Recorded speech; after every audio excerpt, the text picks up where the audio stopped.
या बातमीपत्राचे प्रायोजक आहेत डॉक्टर साताळकर यांचा दातांचा दवाखाना, दंतरोग व मुखरोगावरील उपचार व निदानाचे एकमेव ठिकाण। Root canal, digital X-ray, smiling designing, वेडेवाकडे दात सरळ करणे, मशीनद्वारे दात साफ करणे, लहान मुलांच्या दातांवरील सर्व उपचार, आधुनिक सुविधा उपलब्ध। आजच भेट द्या। गाळा number 41, Ambedkar shopping centre, Vinchur road, शिवसृष्टीजवळ, येवला। नमस्कार, SK9 येवला न्यूजमध्ये आपलं स्वागत आहे। आणि आता एक ब्रेकिंग बातमी आपण नाशिकच्या ग्रामीण भागातून पाहत आहोत। नाशिकच्या ग्रामीण भागामध्ये अवकाळी पावसानं चांगलाच तडाखा दिला असून द्राक्ष व कांदा पिकाला याचा फटका बसला आहे। चांदवड, पिंपळगाव, बसवंत यासह निफाडच्या काही भागामध्ये द्राक्ष उत्पादक शेतकऱ्यांचं नुकसान झालं आहे।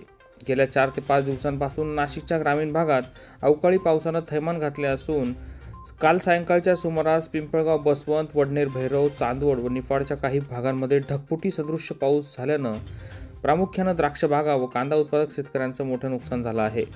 पिंपळगाव, बसवंत या ठिकाणी एका कांदा व्यापाऱ्याच्या शेडमध्ये पाणी साचल्यानं लाखो रुपयांचा कांदा पाण्यात भिजला आहे। प्रामुख्याने द्राक्ष बागेचे मोठे नुकसान झाले असून द्राक्ष बागांच्या सूक्ष्म घट निर्मिती प्रक्रियेवर या अवकाळी पावसांचा परिणाम होणार असल्यानं द्राक्ष उत्पादनात घट निर्माण होणार आहे। तसेच चांदवड तालुक्यातील वडनेर, भैरव या ठिकाणी नेत्रावती नदीला पूर देखील आला असून यामुळे शेतकऱ्यांचं नुकसान झालं आहे। या संदर्भात शेतकऱ्यांनी काय प्रतिक्रिया दिली आहे ते आपण पाहूया। SK9 येवला न्यूजसाठी चांदवड प्रतिनिधी, चांदवड।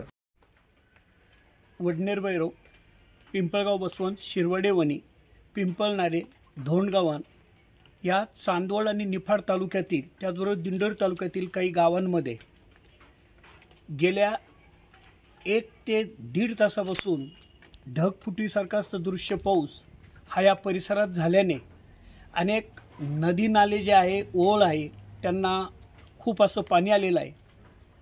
आणि या पावसामुळे शेतकरी यांचे प्रचंड असे नुकसान झालेले आहे। कांदा उत्पादक शेतकरी, त्याचबरोबर इतरही काही जे शेतकरी आहे त्या शेतकऱ्यांचं विविध पिकांचे नुकसान झालेले आहे। कांदा हा शेतामध्ये काढलेला आहे, त्याची पोळ मारलेली आहे, त्या पोळीखालून पाणी कांद्याच्या वाहत आहे। त्याचबरोबर साठवलेला जो कांदा आहे तोही भिजलेला आहे।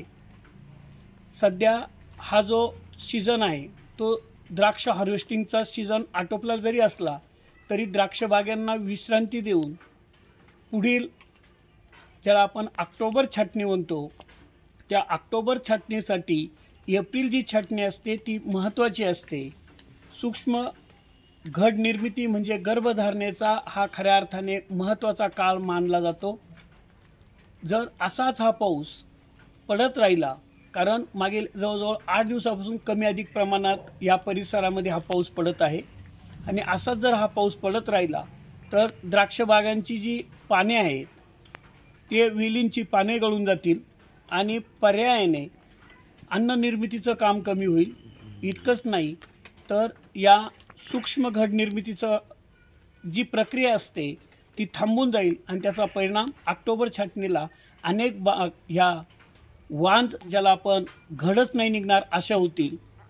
तसं जर विचार केला तर हा पाऊस जर 20-25 वर्षाचा जरी इतिहास बघितला तरी इतका मोठ्या प्रमाणात पाऊस कधीच पडला नाही।